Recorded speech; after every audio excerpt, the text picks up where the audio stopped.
When we are usually grooming our horse, we start with our curry comb, move on to our body brush, and then the hoof pick, and if we have time, we work on their mane and tail. One tool that you don't see very often is our shedding blade. And I say blade, but it's not actually going to cut you. It does have some serrated teeth on the edge, but if you use it correctly, it's not going to hurt you or the horse. The job of the shedding blade is to, as the name implies, help you shed the horse off. So our horses shed 2 times a year. The most obvious time is this time of year. Right? They have their nice thick woolly winter coat, and it's time for them to shed it so their summer coat can come on and keep them a little cooler in the summer. When it starts getting shorter days in the summer, they start getting ready to put on their winter coat. So after our longest day of the year in June, they will actually start to put away in their body proteins and fat and store them to start putting on the winter coat that we're about to take off of Flash today. Well, some of it. In the winter, right, they've got this nice woolly winter coat. December, end of December, December 21st is our shortest day of the year. After the shortest day of the year, they start putting away the building blocks for their winter coat. And that's what we're going to work on him today. So even though they start putting their summer coat on and shedding off their winter coat, still in the winter, it takes until about end of February, beginning middle of March for them to really need it to come off. So if you're walking across the pasture and you see this nice puddle of hair, usually our gray horses, Jaden and Jack, do this beautifully. They actually will roll on the ground, and while they're scratching down there, their hair will come off. We're going to help them out a little bit. This is going to take the hair off. It's going to give them a nice scratch while we do this, and it's also going to help distribute some of the oils in their coat and give him a little shinier coat this spring than he would have if he were to just take it off a little bit at a time. So we're going to use our serrated edge, which means we are, just like with our curry comb, not to go over his face, right, where we could kind of hit the bone. We're not going to go over his withers, his spine, or his hip bones, or his legs. So we want to go over the areas that are protected by fat and muscle. And you're going to take the curry comb, the shedding blade with its serrated edge, and you're going to go with the direction of the coat. And you'll see once he starts getting into it, you're going to settle down and really enjoy that. I'm just brushing with him. I'm applying a little bit of pressure, and I'm going to use his body language to tell me how much or how little pressure I can use.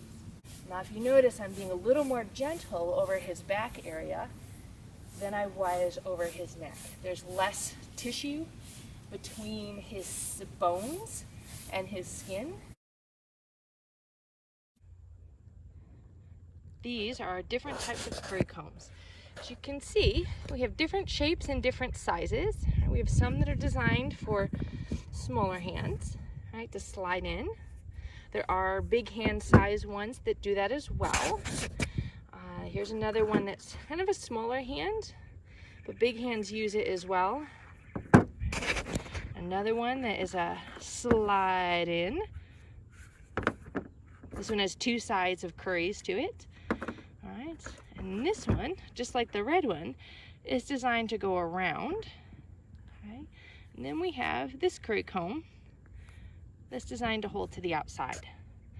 What all of these do have in common, and what makes them curry combs, are those nice rubberized teeth, right? And you can see they bend. Even these thick ones, they bend, right? This one here, the stiffest rubber, bends the least, but it has nice tiny teeth to make it not too sharp or too hard. This one again, thick, but you can kind of see how it does bend, right? This one, the opposite side, has finer teeth and bends a lot more. And then this one is the one that bends the most. Okay, so if you have a horse who's rather sensitive in their skin, you want to use one that gives a lot. That way you can kind of push a little hard and still get your dirt off and not hurt the horse. Right? This one also has small teeth that are designed for either summertime short coats or those with sensitive skins. And these ones here that have these nice rubberized teeth are good for our longer winter coats. They're really good at collecting hair waffles. The curry comb that I'm going to use for Jack is one that has some fairly large teeth in it, but they're very soft and flexible. I like the ones that I can either put my hand through or I can grip on the outside like this. And the reason I chose this one is that he's pretty hairy, so I suspect we're going to get a lot of hair buildup in here. He still has a fairly thick winter coat, so we're going to use the longer teeth. All right, here we go. So I'm going to use in a nice circular motion, opposite the way the hair grows. Okay? So his hair is growing this way, so I'm going to brush the opposite way. And the reason for this is that it does the best job at getting underneath the hair and really bringing that dirt up to the surface. So our brushing for our curry comb, its job, as you can see, is to loosen up the hair and the dirt. Here's our very first hair waffle. Right? It looks like a waffle to me, that's why I call it a hair waffle. So we are loosening up the hair and dirt so that we can then brush it all off. So one of the reasons, of course, that we groom, it feels good to them, right? It gives them a little bit of a massage. It lets me put my hands all over them, look for sore spots, right? If he flinches anywhere, I know that's a thing that I might have to investigate to see if he's sore. It lets me look for cuts, bruises, and scrapes. More hair. It gives me some bonding time with my horse. My favorite thing is a really dirty horse, so I have to spend a lot of time grooming. But to me, I know they have felt comfortable because they laid on the ground, rolled around, and that made them happy and feel good. And it gives me a lot of time to spend with them, and I really appreciate that time with them. But the main reason we groom is if I were to just put a saddle on top of him right now with all of this dirt, instead of coming off of him, that dirt is just going to grind into his skin. And as you can imagine, that's not going to feel very good. So as responsible horse people, we need to make sure our horse is as clean as possible so that we don't hurt them when we put our saddle on them. So I've gotten 1, 2, 3, 4, 5, 6 hair waffles off of Jack, and I've only gotten to the first 2/3 of them. So now we're going to hit the butt. I'm still making circle motions opposite the way the hair grows. I'm going to avoid his hip though. I avoided the tip top of his back, his spine, and his withers. I did not push very hard on his shoulder area. I'm going to limit to the fleshy parts of his hind end. Alright, so his hip here and his stifle and his legs do not have a lot of muscle and fat over them. And so the curry comb could potentially rub them the wrong way and hurt them. Another type of brush that has a lot of variety is our body brush.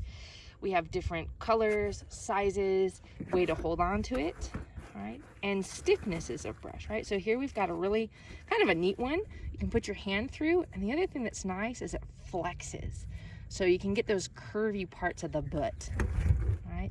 All the other ones, you can't flex them. They're hard. They've got either plastic or wood that's one solid piece instead of hinged like this one. This one's another one that you can slide your hand in. And then we've got ones that are shaped kind of ergonomically. So you can hold in the middle here or here, depending on what feels better, the small size or the big size. And then we have some really small ones that are for tiny hands, or also really good for our face brush where you want to get into small parts of their body. The other thing that's nice about this one is it's super, super soft. So you're not going to hurt them on their face.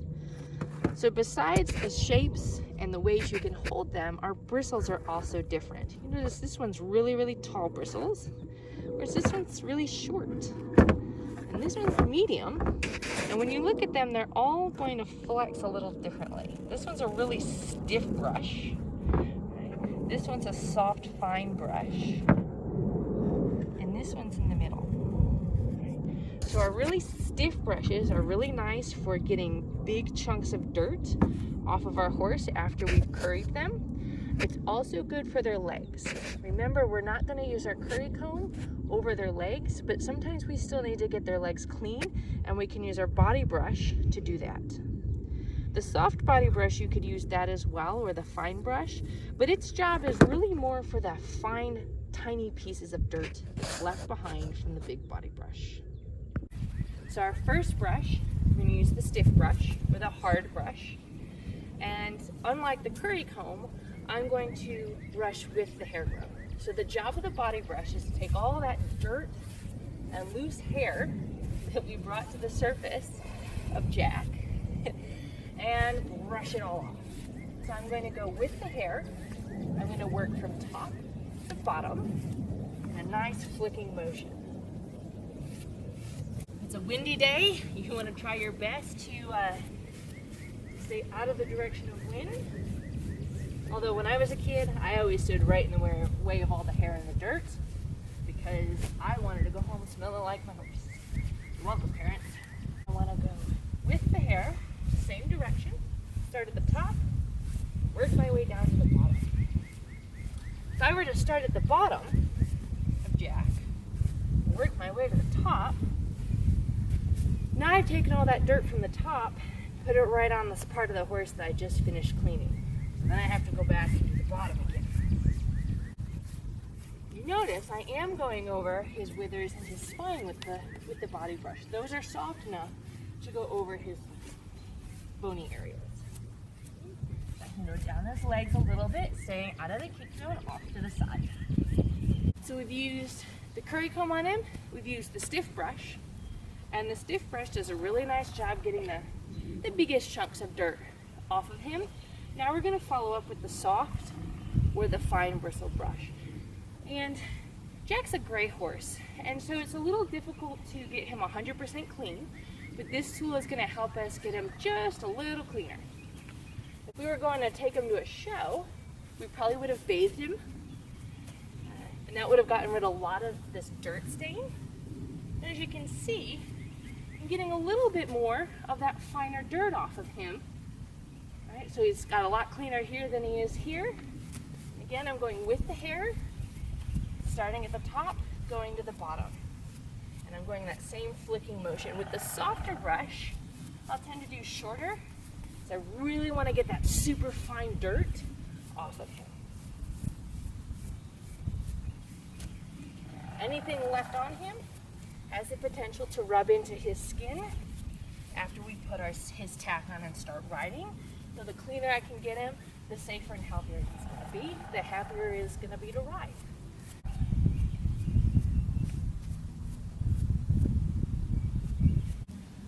So the last thing that we really have to get clean before we would go for a ride is to make sure there's nothing in Jack's hoofs that can hurt him. The other reason we clean out their hooves is it gets all the mud out of the way and lets some oxygen really get in there and help clean out any bacteria that's trying to grow. So the way that we do his hooves is make sure he's paying attention to us, that he's nice and balanced. You can see this hoof over here doesn't have any weight on it. So I want to shift him over a little bit. That's a good boy. Because I want to pick up this hoof. To pick up this hoof, my best chance is to make sure he has weight on all three other hooves. So now he's bracing on the other hoof. That's a good boy, Jack. Thank you. All right. So I'm going to turn around and face his tail and run my right hand down the back. Good boy. Tickle the back of his leg and pick up his foot. All right. I'm going to use the pokey side to gently scrape away the dirt. All right. And I'm going to use the brush side to brush away things that I need to see on there. And you can use any combination of the brush and the hoof pick to get his hoof. And then I'm going to put his hoof down. Good boy.